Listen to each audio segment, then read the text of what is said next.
Hello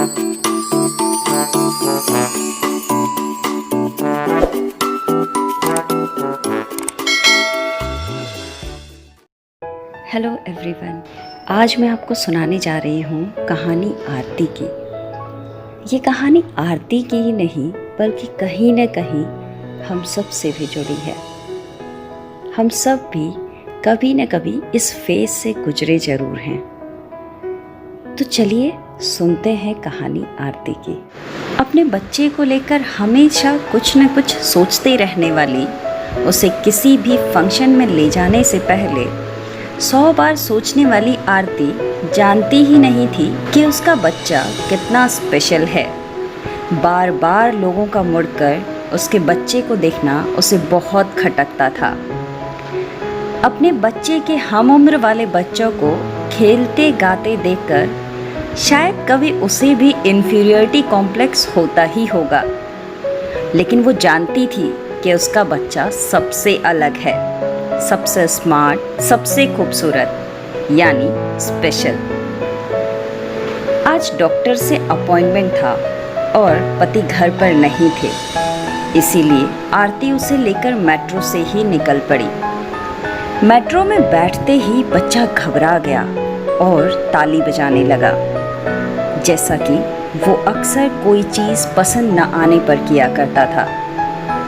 आरती ने उसे गोद में ले लिया और थोड़ी ही देर बाद बच्चा नॉर्मल हो गया। लेकिन अब तक सबकी नजरें उस पर टिक चुकी थी।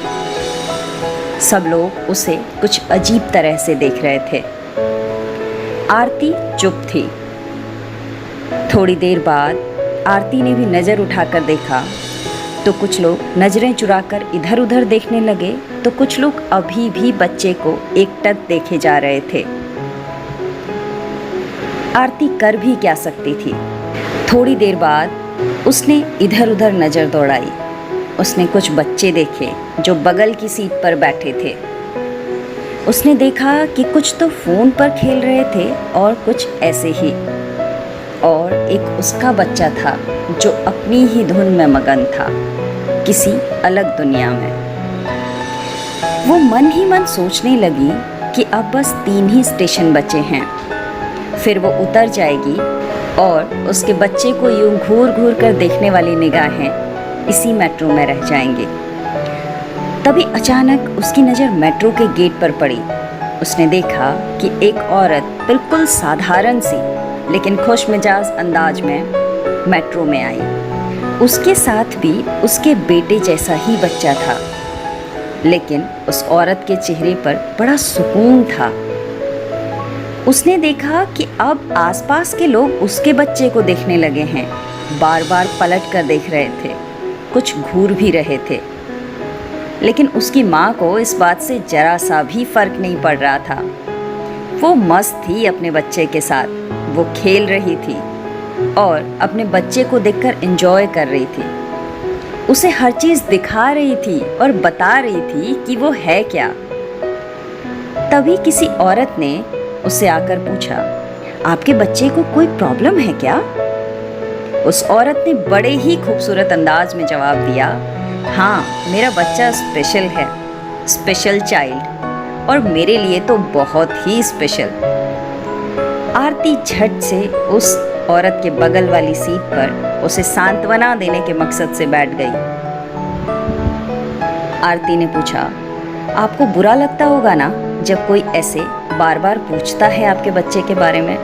उस औरत ने आरती को जो जवाब दिया वो सुनकर आरती की आंखें भर आई।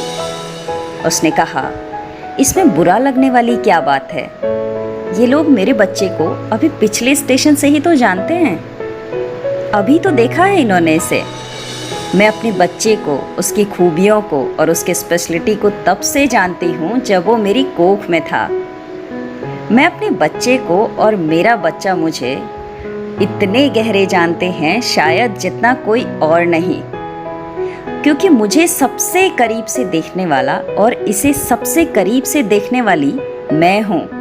9 महीने तक हम दोनों ने एक दूसरे को इतने करीब से देखा है जितना किसी और ने नहीं। सिर्फ मैं ही नहीं, हर माँ अपने बच्चे को इतने करीब से और हर बच्चा अपनी माँ को इतने करीब से देखता है, तो फिर मुझे इन लोगों की बातों का फर्क क्यों पड़ेगा? अगला स्टेशन आया, वो औरत अपने बच्चे के साथ खेलती हुई बाहर चली गई और आरती को उसकी मंजिल भी मिल गई। आज की इस स्टोरी में इतना ही। अगली स्टोरी में हम कुछ और लेकर आएंगे। तब तक के लिए थैंक यू सो मच।